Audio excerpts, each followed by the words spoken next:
नमस्कार, ये आकाशवाणी शिमला है। अब आप प्रभा शर्मा से प्रादेशिक समाचार सुनिए। आज के मुख्य समाचार।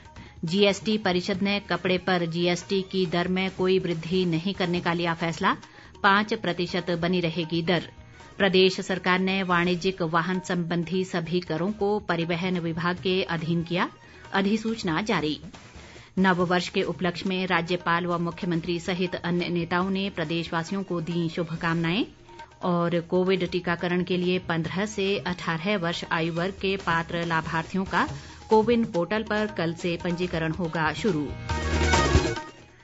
अब समाचार विस्तार से। जीएसटी परिषद ने कपड़े पर वस्तु और सेवा कर जीएसटी की दर में कोई वृद्धि नहीं करने का फैसला किया है। इसकी दर 5% बनी रहेगी। जीएसटी परिषद की पिछली बैठक में सभी कपड़ा वस्तुओं के लिए 12% की समान दर की सिफारिश की गई थी, जो कल 1 जनवरी से प्रभावी होनी थी। केंद्रीय वित्त मंत्री निर्मला सीतारामन ने आज नई दिल्ली में जीएसटी परिषद की 46वीं बैठक के बाद ये जानकारी दी। उन्होंने बताया कि कपड़े पर जीएसटी का मामला कर दर युक्ति संगत समिति को भेजा जाएगा और समिति अपनी रिपोर्ट अगले वर्ष फरवरी तक प्रस्तुत करेगी। केंद्रीय वित्त मंत्री निर्मला सीतारामन की अध्यक्षता में हुई जीएसटी की बैठक में उद्योग मंत्री बिक्रम ठाकुर ने हिस्सा लिया। उन्होंने वर्ष 2027 तक जीएसटी मुआवजे को बढ़ाने पर विचार करने का आग्रह किया। बिक्रम ठाकुर ने कहा कि राज्य में कपड़ा क्षेत्र में निवेश को बढ़ावा देने की जरूरत है और कई बाधाओं के कारण कपड़ा क्षेत्र में नए निवेश नहीं हो रहे हैं। बिक्रम ठाकुर ने कहा कि कर युक्तिकरण के मुद्दे को समग्र रूप से निपटाया जाना चाहिए। प्रधानमंत्री नरेंद्र मोदी कल वीडियो कॉन्फ्रेंस के माध्यम से प्रधानमंत्री किसान सम्मान निधि योजना की 10वीं किश्त जारी करेंगे। 10 करोड़ किसानों के खातों में 20,000 करोड़ रुपए से अधिक धनराशि अंतरित की जाएगी। पीएम किसान योजना के अंतर्गत किसान परिवार को प्रतिवर्ष 6,000 रुपए की राशि दी जाती है। ये राशि 2-2 हजार रुपए की 3 किस्तों में किसानों के खातों में भेजी जाती है। अभी तक किसान परिवारों को 1,60,000 करोड़ रुपए प्रदान किए जा चुके हैं। इस अवसर पर प्रधानमंत्री 351 किसान उत्पादक संगठनों को 14 करोड़ रुपए से अधिक का इक्विटी अनुदान भी जारी करेंगे। प्रदेश सरकार द्वारा वाणिज्यिक वाहन संबंधी सभी करों को परिवहन विभाग के अधीन कर दिया गया है और इस संबंध में आवश्यक अधिसूचना आज जारी कर दी गई है। इससे अब ऑपरेटरों को वाहन संबंधी कार्यों के लिए अलग अलग विभागों में नहीं जाना पड़ेगा और उन्हें परिवहन विभाग में ही ऑनलाइन सिंगल विंडो सुविधा उपलब्ध होगी। परिवहन विभाग के निदेशक अनुपम कश्यप ने ये जानकारी दी है। उन्होंने बताया कि इस व्यवस्था से अब कल 1 जनवरी से राज्य कर व आबकारी विभाग द्वारा लिए जा रहे यात्री और मालभार कर के स्थान पर विशेष पथ कर एसआरटी की अदायगी परिवहन विभाग को की जाएगी। इससे नए वाहन तुरंत नई व्यवस्था में जुड़ जाएंगे और ऑपरेटर अपनी इच्छा के अनुसार घर द्वार किसी अन्य स्थान से या लोकमित्र केंद्रों से विभाग की वेबसाइट पर जाकर वाहन संबंधी कर जमा करवा सकेंगे। सामाजिक न्याय व अधिकारिता मंत्री सरवीण चौधरी ने कहा है कि प्रदेश सरकार ने राज्य के 26,375 नए लाभार्थियों को सामाजिक सुरक्षा पेंशन के दायरे में लाने का निर्णय लिया है। उन्होंने कहा कि प्रदेश में वृद्धावस्था पेंशन के कुल लाभार्थियों की संख्या 6,35,375 हो गई है। सरवीण चौधरी ने कहा कि सरकार समाज के प्रत्येक वर्ग के कल्याण के लिए प्रतिबद्ध है और राज्य में वृद्धावस्था पेंशन का कोई भी मामला लंबित नहीं है। ऊना जिला में कुटलैहड़ विधानसभा क्षेत्र के अंदरौली में जल क्रीड़ा परिसर के निर्माण के लिए पर्यटन विभाग ने 2 करोड़ 60 लाख रुपए प्रदान करने की स्वीकृति दे दी है। ग्रामीण विकास व पंचायती राज मंत्री वीरेंद्र कंवर ने ये जानकारी दी है।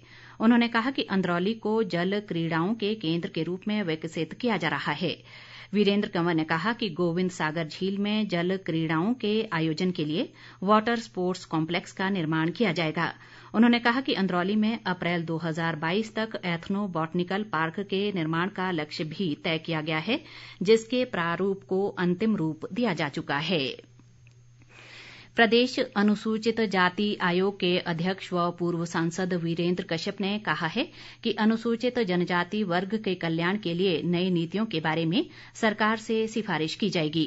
आज शिमला में एक पत्रकार वार्ता के दौरान उन्होंने बताया कि छोटा शिमला स्थित आयोग के नए कार्यालय का कल मुख्यमंत्री जयराम ठाकुर शुभारंभ करेंगे। वीरेंद्र कश्यप ने कहा कि केंद्र सरकार द्वारा अनुसूचित जाति के लिए दिए जाने वाले विशेष बजट के इस्तेमाल को लेकर एक समिति का गठन किया जाएगा ताकि इस राशि का दुरुपयोग न हो।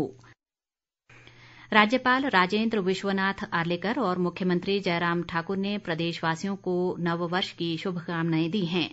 राज्यपाल ने आशा व्यक्त की है कि नववर्ष प्रदेशवासियों के जीवन में खुशियां व समृद्धि लेकर आएगा। उन्होंने सभी लोगों से सामाजिक बुराइयां समाप्त करने और समाज के कमजोर वर्गों के कल्याण के लिए आगे आकर सहयोग देने की जरूरत बताई है। मुख्यमंत्री जयराम ठाकुर ने वर्ष 2022 में प्रदेश के लोगों की खुशहाली और समृद्धि की कामना की है। उन्होंने उम्मीद जताई कि लोगों के कड़े परिश्रम और समर्पण से प्रदेश विकास के हर क्षेत्र में तेजी से आगे बढ़ेगा और वर्ष 2022 में नई ऊंचाइयों को हासिल करेगा।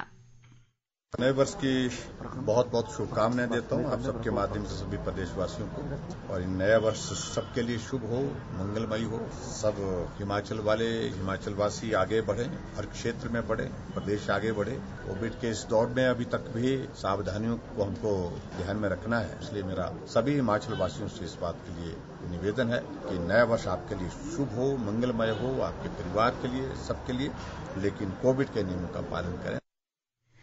वरिष्ठ भाजपा नेता व पूर्व मुख्यमंत्री प्रेम कुमार धूमल ने प्रदेशवासियों को नववर्ष की शुभकामनाएं देते हुए आशा व्यक्त की है कि नया साल लोगों के लिए शांति, समृद्धि और रोग मुक्त वातावरण लाएगा। उन्होंने अपने बधाई संदेश में लोगों से कोरोना नियमों का सख्ती से पालन करने की भी अपील की है। नव वर्ष के शुभ प्रारंभ पर देशवासियों को हार्दिक शुभकामनाएं और बधाई। ईश्वर से प्रार्थना है कि सभी के लिए नया वर्ष खुशहाली लाए, प्रसन्नता, संपन्नता लाए, बीमारी से बचा के रखे और भारतवर्ष फिर से विश्व गुरु बनने की तरफ और तेज गति से आगे बढ़े। बहुत बहुत शुभकामनाएं, बधाई। प्रदेश कांग्रेस अध्यक्ष कुलदीप राठौर ने भी लोगों को नव वर्ष की बधाई दी है। सांसद प्रतिभा सिंह और विधायक विक्रमादित्य सिंह ने प्रदेशवासियों को नव वर्ष की हार्दिक शुभकामनाएं दी हैं। राजधानी शिमला सहित प्रदेश के अन्य पर्यटन स्थलों में नववर्ष को मनाने के उद्देश्य से बड़ी संख्या में पर्यटकों का तांता लगा हुआ है। शिमला व इसके साथ लगते पर्यटन स्थलों कुफरी, नारकंडा, चायल व नालदेहरा में दिन भर सैलानियों ने सुहावने मौसम का आनंद लिया। उधर अटल टनल रोहतांग के खुलने से इस बार लाहौल स्पीति जिले में पर्यटकों का जमावड़ा लगा हुआ है। पर्यटक टनल के नॉर्थ पोर्टल सिस्सू तक पहुंचकर बर्फ का आनंद ले रहे हैं। पर्यटकों का कहना है कि उन्हें यहां आकर बहुत अच्छा अनुभव हुआ है और यहां के प्राकृतिक सौंदर्य को बनाए रखने के लिए सभी को एहतियात बरतनी चाहिए। 15 से 18 वर्ष आयु वर्ग के पात्र लाभार्थी कल से कोविन पोर्टल पर अपना पंजीकरण करा सकते हैं। स्वास्थ्य मंत्रालय ने कहा है कि इन लाभार्थियों के लिए टीकाकरण केंद्र पर भी पंजीकरण की सुविधा उपलब्ध होगी। स्वास्थ्य मंत्रालय ने पात्र लाभार्थियों के लिए टीकाकरण में और तेजी लाने के लिए राज्यों और केंद्र शासित प्रदेशों के साथ समन्वय बढ़ा दिया है। स्वास्थ्य मंत्रालय ने बताया कि केंद्र सरकार एहतियाती डोज के लिए पात्र लोगों को SMS भेजकर जानकारी देगी। वैक्सीन का एहतियाती डोज कोविड संक्रमण, अस्पताल में भर्ती होने और बीमारी से होने वाली मृत्यु की गंभीरता को कम करने में सहायक होगा। प्रदेश कांग्रेस कमेटी पूर्व मुख्यमंत्री वीरभद्र सिंह की याद में पार्टी का वार्षिक कैलेंडर जारी करेगी। पार्टी के प्रदेश अध्यक्ष कुलदीप सिंह राठौर ने आज शिमला में बताया कि कल कांग्रेस मुख्यालय राजीव भवन में सांसद प्रतिभा सिंह इस कैलेंडर का विमोचन करेंगी। राठौर ने कहा कि 6 बार प्रदेश के मुख्यमंत्री रहे वीरभद्र सिंह को श्रद्धांजलि स्वरूप कांग्रेस की ओर से ये कैलेंडर प्रदेश के लोगों को समर्पित किया जाएगा। अंत में मुख्य समाचार एक बार फिर। GST परिषद ने कपड़े पर GST की दर में कोई वृद्धि नहीं करने का लिया फैसला, 5% बनी रहेगी दर। प्रदेश सरकार ने वाणिज्यिक वाहन संबंधी सभी करों को परिवहन विभाग के अधीन किया, अधिसूचना जारी। नव वर्ष के उपलक्ष्य में राज्यपाल व मुख्यमंत्री सहित अन्य नेताओं ने प्रदेशवासियों को दी शुभकामनाएं। और कोविड टीकाकरण के लिए 15 से 18 वर्ष आयु वर्ग के पात्र लाभार्थियों का कोविन पोर्टल पर कल से पंजीकरण होगा शुरू। इसके साथ ही ये समाचार बुलेटिन समाप्त हुआ। नमस्कार।